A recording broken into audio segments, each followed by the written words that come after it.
Ecuador is a third world country, and that being said, there are some people that want to mug other people, especially Americans, other people that they kind of, it's kind of more apparent that they're from somewhere else. So on my mission, I rode the bus a lot. And on the buses, there's a lot of people that come and kind of sell things on the bus and then come off at another stop.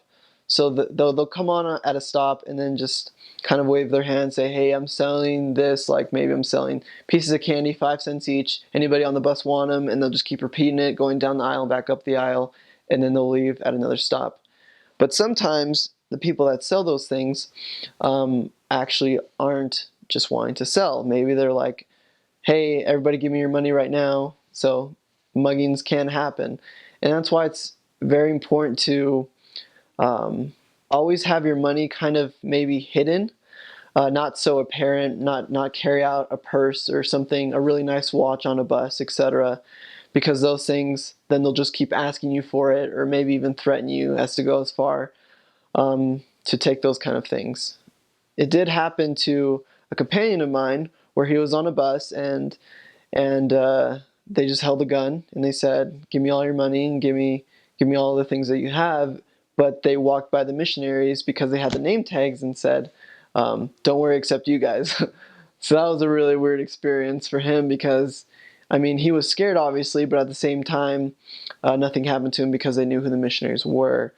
But the missionaries were still very aware that these things kind of could happen. So that's why we actually had, it's kind of like a little pouch that you kind of clip on to your belt and then you tuck it under your pants.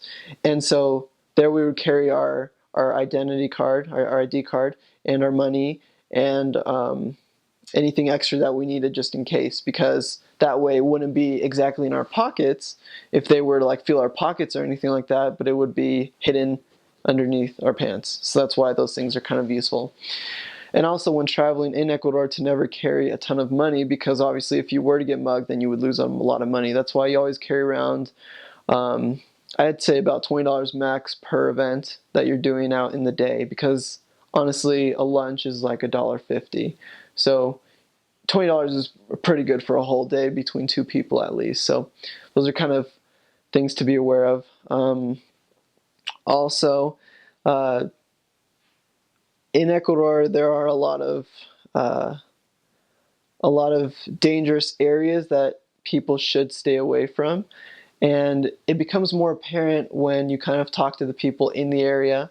You should always go to, for example, a market, and then just like talk to maybe the register and the person there and just say, hey, I'm visiting, and what are some areas to kind of stay away from? They're always usually pretty good. Stay away from this area, this area, and this area. And stay away from buses at night, because it's a little more dangerous on buses at night. It's a little better taking the taxis, a little safer for sure, because it's just you and the taxi person. And those are some of my main tips, I guess, for safety in Ecuador.